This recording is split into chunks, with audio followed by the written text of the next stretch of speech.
Toda esta semana estudiamos un tema muy importante, un tema vital. Hablo del arrepentimiento, un tema o una palabra que conocemos, pero que pocas veces hemos estudiado o profundizado en ella. La lección de esta semana tituló Cuando te convirtieres con todo tu corazón. Y en el video que están observando, comparto el bosquejo de los temas que ya hemos estudiado. No está hecho día por día, no es un comentario, sino es un esquema de cómo presentar, cómo abordar este tema. Queridos amigos, permítanme extenderles una cordial bienvenida al desarrollo del bosquejo de la lección número 9. Vale la pena entender un concepto que es recurrente en nuestra Biblia, y es que todos somos pecadores. Todos, absolutamente todos, desde Adán y Eva hasta nosotros en nuestros días somos pecadores. Y al ser pecadores, lamentablemente estamos destituidos de la gloria de Dios. Hablamos de esto ya la semana pasada, pues si yo estoy destituido de la gloria de Dios, estoy condenado a la muerte. Y este cuadro triste, este cuadro gris, para nosotros es imposible de salir. No podremos salvarnos de esta condición, por lo menos con nuestra propia fuerza o capacidad, no podremos hacerlo. La buena noticia es que sí hay salvación, pero esa salvación no es nuestra. Podremos acceder a esa salvación únicamente por la gracia que nos ofrece nuestro Señor Jesús.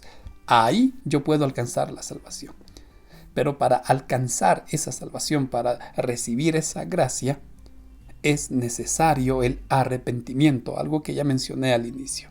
Es importante. Y como ya lo dije, esta lección trató precisamente de este tema.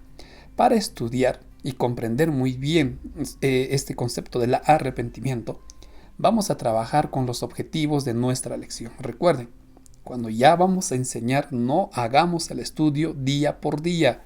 Es mucho mejor trabajar por objetivos. En el primer objetivo, vamos a estudiar la relación entre Dios, su pueblo y el pecado. En el segundo, estaremos considerando el llamado que Dios hace al arrepentimiento. Y por último, vamos a recordar que el llamado al arrepentimiento es un llamado universal. Con estos objetivos vamos a desarrollar este bosquejo, sin antes recordarles que las lecciones pasadas también están publicadas y las diapositivas que estás observando podrán ser descargadas del enlace que figura en la descripción. Bueno, ahora sí, vamos a dirigirnos a desarrollar este bosquejo. En este primer objetivo, Dios, su pueblo y el pecado, vamos a encontrar una declaración muy interesante. En Deuteronomio 5, 22 al 29, encontramos unas palabras que la lección lo presentó como Mijite, pero vamos a ver en conjunto de qué trata. Y es que Dios anhela, entendiendo estas palabras y todos los versículos, que dependamos de Él. Eso es lo que Dios quiere y esto es fundamental para nosotros. ¿Por qué decimos esto? Porque en estos versículos nosotros encontramos una actitud increíble del pueblo. Estaban a los pies del monte Sinaí, y el pueblo, al observar lo que ocurría con el monte, relámpagos, humos, la tierra temblaba, la voz de Dios y todo eso, el pueblo entiende que no están en un lugar común y sobre todo que están ante Dios, y todo lo que ellos entendían, conocían de dioses era incorrecto, vano, pues ahora estaban entendiendo la santidad de Dios, y como Dios estaba proclamando su ley, el pueblo también estaba entendiendo la santidad de su ley. Esto, por supuesto, que atemorizó al pueblo. Y ellos ahí reconocen su insignificancia y que no merecen ni tampoco pueden estar ante Dios. Miren, estos conceptos son importantes. Porque, recuerda, ellos estaban comprendiendo que Dios es santo. No podemos acercarnos, no podemos tratar, no podemos conceptualizar a Dios de una forma muy descuidada o superficial. Y al mismo tiempo, pues, somos insignificantes y jamás podremos estar en la presencia de Dios, al menos con nuestros méritos. Eso es imposible.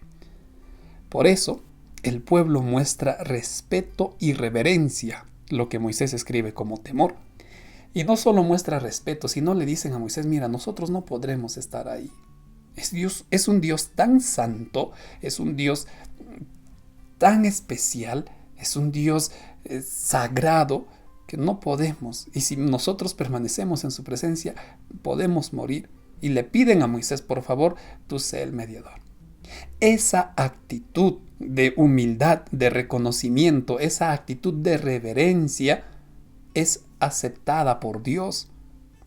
Por eso, cuando el pueblo reacciona así, porque eran sinceros, en Deuteronomio 5:29, Dios dice, ¿quién diera que para siempre tengan ese corazón? ¿Quién diera que pensaran siempre así? Y hemos visto que esa palabra, ¿quién diera?, viene del hebreo miyiten, que traducido, ya en una traducción más comprensible, quiere decir, ojalá pensaran así todo el tiempo, ojalá tuvieran siempre esa actitud. Pues, ¿por qué esto es importante? Porque con un corazón que no depende de nosotros mismos, sino un corazón que depende de Dios, con un corazón sencillo y con un corazón humilde, donde Dios pueda obrar, ustedes, dice, podrán obedecer mi ley. Hagan eso. ¿Te das cuenta? El anhelo de Dios es que nosotros dependamos de Él. El anhelo de Dios es que nosotros reconozcamos nuestras limitaciones y busquemos su ayuda. Eso le estaba diciendo Dios al pueblo, y eso es lo que Dios nos dice: depende de mí, no dependas de ti. Sin embargo, lamentablemente, las cosas no salieron de parte del pueblo como tendría que haber salido. Y aquí viene otro punto interesante. Retrocediendo un poco en los capítulos, exactamente en el capítulo 4, las declaraciones que Dios da al pueblo no dejan entrever que a Dios, mejor dicho, sabía que Israel se iba a rebelar. Es decir, Dios sabía que Israel iba a pecar e iba a caer en una terrible idolatría. Y esto, querido amigo, nos dice a nosotros que nuestros pecados jamás sorprendieron a Dios. Los pecados de Israel no cogieron por sorpresa a Dios, ni siquiera el pecado de Adán y Eva. Dios sabe que vamos a fallar. Dios, en su poder, porque su naturaleza es ser omnisapiente, Dios lo sabe. Ahora, hablaremos un poquito más de esto el día de mañana en el comentario, porque algunos pueden tener ciertas dudas al respecto. Dios le dice algo interesante al pueblo, y yo les pido que nos concentremos en esto. En Deuteronomio 4:25 le dice: cuando envejecieren en Canaán, cuando se hayan quedado dormidos, es una traducción más exacta, cuando se hayan quedado dormidos espiritualmente, entonces vuestros hijos pecarán. Miren, el pueblo de Israel pecó no porque Dios lo había determinado así, no porque Dios dijo, bueno, yo sé que van a pecar, entonces yo haré que pequen. No, recuerda, no hay destino. El pueblo de Israel pecó porque espiritualmente ellos se durmieron, porque espiritualmente ellos descuidaron su vida espiritual. ¿Recuerdas lo que veíamos en el cuadro anterior? Dios quiere que dependan de Él, pero ¿qué hizo el pueblo? No, dependieron de ellos mismos, dependieron de las alianzas, dependieron de las otras naciones y se olvidaron. Por eso Dios describe lo que harían los hijos de Israel: caerían en la idolatría. También describe las consecuencias que ellos iban a recibir y cómo, a pesar de que las consecuencias iban a ser amargas, muchos de ellos iban a seguir en su pecado. Esto es algo que Dios ya lo sabía. Por eso esta primera parte titula Dios, su pueblo y el pecado, porque Dios sabía que el pueblo iba a pecar. Y a pesar de la rebelión, a pesar de esta actitud rebelde del pueblo de Israel, la reacción de Dios es sorprendente. Y de eso hablaremos en el siguiente objetivo. ¿Cómo reacciona Dios a la rebelión de su pueblo? Llamándolos al arrepentimiento. Miren qué tierno es nuestro Señor. Él llama al arrepentimiento a su pueblo. en Deuteronomio 30, porque casi toda la semana hemos estudiado este capítulo, Deuteronomio 30, versículos del 1 al 10. El Señor muestra esto, a pesar de las constantes rebeliones de Israel y de la descendencia, Dios hace un llamado a su pueblo. Y aquí aparece una palabra, teshuvá, que también ya hemos comentado y la lección amplía. Esta palabra, traducida, significaría vuelve, regresa. Pero ese volver involucra arrepentimiento, ese volver involucra un cambio en nosotros. Y las palabras que nosotros encontramos en estos versículos tienen un carácter muy especial, porque Dios nos dice regresa, vuelve desde donde te encuentras y vuelve al punto de partida. Teshuvá significa eso, volver arrepentido desde donde hemos salido. Y todos venimos de Dios. Vuelve a Dios, en otras palabras. Entonces, lo que Dios le dice y le pide a su pueblo es: vuelve a mí. No basta con volver a la iglesia, no basta con decir, bueno, creo que estoy mal. Tú tienes que volver a Dios, que es el punto de partida. Es más, todo este conjunto también da la idea de que Dios nos llama y nos dice: regresa tal como te encuentras, cargado, abatido. Regresa, sí, vuelve tal como estás. Querido amigo, tú y yo tenemos que entender algo. Nosotros jamás podremos solucionar el problema del pecado. Y quitémonos esa idea de que aún no estoy listo para volver a Dios. Todavía no, tengo que estar más preparado, más adelante. Nunca estaremos listos para volver a Dios, nunca.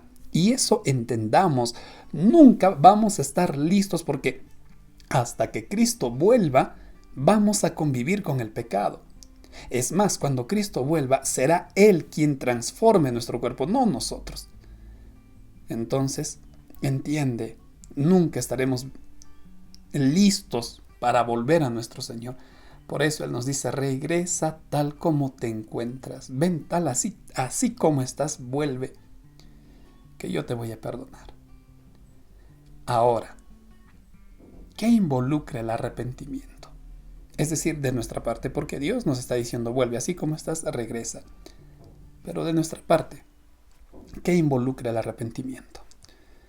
En esencia, volver a los brazos de Dios. Esto es lo que Dios nos pide. Volvamos a Él. Y Dios jamás echa a quien lo busca.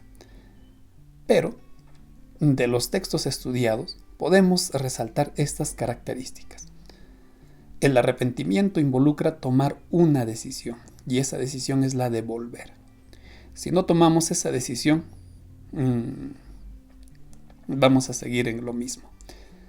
También involucra entregar nuestro corazón, escuchar la voz de Dios y obedecer sus mandamientos. Ahora, tomar la decisión de volver quiere decir reconocer nuestro pecado y la necesidad de un Salvador. Por eso, cuando yo entiendo esto, que soy pecador y que necesito de un Salvador, ahí miro a Cristo y digo: Señor, necesito de ti. ¿Me puedes recibir? Y Dios te va a decir con una gran sonrisa: hijo, claro, ven, quiero abrazarte. Hijo, ven, quiero perdonarte. Pero tú y yo necesitamos reconocer eso, que somos pecadores y necesitamos a nuestro Salvador. También reconocer nuestra debilidad y pedir que Dios transforme nuestro corazón. Por eso decía: voy a circuncidar vuestro corazón y grabaré mi ley en ustedes. Y es que el problema está en nuestro corazón. Recuerda lo que dice Jeremías: engañoso es el corazón del hombre. Entonces, ¿qué involucra volver arrepentido a Dios? Entregarle nuestras debilidades. Por eso, repito, si tú estás esperando estar listo para volver ante Dios, nunca lo vas a conseguir, nunca, porque vas a seguir con ese corazón. Cuando tú le entregas tu corazón a Cristo y le dices: Señor, aquí estoy, yo no puedo cambiar, ayúdame tú, el Señor ahí obrará la transformación que tú y yo estamos necesitando. Pero para conseguir esto, necesitamos escuchar la voz de Dios. ¿Qué quiere decir? Desarrollar una comunión diaria con Cristo, porque Él es tu Salvador. Tú y yo tenemos que desarrollar esa comunión diaria a través del estudio de la Biblia. Y esto hará posible un corazón en proceso de transformación, un corazón que busca y anhela pasar tiempo con su Señor, ahí será posible con el poder de Dios vivir de acuerdo a su ley, es decir, vivir de acuerdo a su voluntad. Y ya hemos hablado en muchas de estas semanas que vivir de acuerdo a la voluntad de Dios es una bendición, es una manera de vivir seguros en esta vida. Entonces, esto que hemos explicado y que estás observando involucra el arrepentimiento. Y es eso lo que el Señor nos pide a nosotros. Ven, que yo te voy a ayudar. Vamos a entrar a ver ahora el último objetivo de este bosquejo. El arrepentimiento tiene un carácter universal. El llamado al arrepentimiento es universal. En el libro de Deuteronomio, nosotros prácticamente estamos viendo la gracia de Dios. Por eso Moisés llamó al arrepentimiento al pueblo de Israel. Eso encontramos en Deuteronomio. Recordemos, la salvación siempre ha sido por gracia, el pacto siempre ha sido por fe. No nos engañemos, en 2, 3 pactos nunca existieron. El pacto siempre ha sido por fe y la salvación por gracia. Por eso Moisés en Deuteronomio ya llama al pueblo a que se arrepienta. En el Nuevo Testamento continúa el mismo mensaje, pero en esta ocasión encontramos a Juan el Bautista, la voz que clama en el desierto, el pregonero que preparó el camino para la llegada del Mesías. En Mateo 3, versículos del 1 al 8, encontramos a Juan el Bautista en acción. Y aunque los evangelios hablan poco de Juan, pero es suficiente para entender que el mensaje de Juan era el arrepentimiento. Él llamaba al arrepentimiento a los judíos. Y aquí, ya lo dije esto en los comentarios que publiqué, me causa sorpresa que muchas personas piensan que Juan era una persona enérgica en el sentido de que era iracundo. Él llamaba a las personas con dureza, era frío, era directo. Esa es una idea equivocada. Esa es una idea equivocada. Cristo dijo de Juan el Bautista: no se levantó mayor profeta que Juan, en el sentido de que muchos querían estar en el lugar de Juan porque él anunciaba la llegada del Mesías. Pero ¿cómo iba a ser un anunciante del Mesías maltratando a la gente, haciéndola sentir mal? El mensaje de Juan era un mensaje de amor. Por eso las personas le seguían. Sí, les decía que estaban en pecado, pero él les decía para que ellos vean su necesidad y mostraba el amor de Dios. Apreciados amigos, la Biblia en esencia muestra el amor de Dios. Por eso hay algo que repito constantemente: todo tiene que ser cristocéntrico. Todo tiene que apuntar al amor de Cristo. Pastor, ¿y la justicia? Claro, también está la justicia, pero recordemos que en el trono de Dios la misericordia y la justicia van de la mano. Juan les decía: arrepiéntanse o el pecado les conducirá a la muerte. Así Juan preparó el camino para la llegada del Mesías. Ya sea en el Antiguo Testamento o en el Nuevo, está presente el llamado al arrepentimiento. Por eso, querido amigo, recuerda, este llamado está en la Biblia y no solo es para nosotros, los cristianos, los adventistas. No, este llamado es para todos. Todos somos pecadores y, sobre todo, cada ser necesita el perdón de Dios. Para finalizar, cuando Cristo estaba con sus discípulos ya por despedirse en Mateo 28, Él les dice: vayan y prediquen este evangelio. ¿Y quién es el evangelio? Cristo. Cristo es el evangelio encarnado. Cristo es el evangelio hecho carne. Y las mismas palabras de Cristo en Marcos 1:15 vienen a ser las mismas palabras que hemos leído en Deuteronomio 30 del 1 al 10. Arrepiéntanse, porque el reino de los cielos ha llegado. Si tú te arrepientes, y esta es la promesa de Dios, si tú te arrepientes, perdonaré, dice, todos tus pecados. Todos. Para Dios no hay pecado que no pueda ser perdonado. Para Dios no existe falta que no alcance su perdón. Todo pecado será perdonado y todos podemos acceder al perdón de Dios. No solo te perdonaré, dice, te restauraré del mal que te está causando el pecado. ¡Qué bonito! Porque no solo Dios nos ofrece el perdón, sino nos ofrece restauración. Y junto con la restauración, el Señor nos ofrece bendiciones. Te voy a bendecir Y no solo a ti, bendeciré a tu familia, bendeciré a tu descendencia. Y la última promesa que encontramos, tú llegarás a poseer ya no la Canaán de este mundo, ya no los reinos de este mundo, tú llegarás a poseer la Canaán celestial. Qué maravillosas promesas que nos hace Dios. Y este llamado, recuerda, es para todo el mundo. Así es que tenemos un trabajo que hacer. Id y predicad. Tenemos que ir y predicar ese evangelio.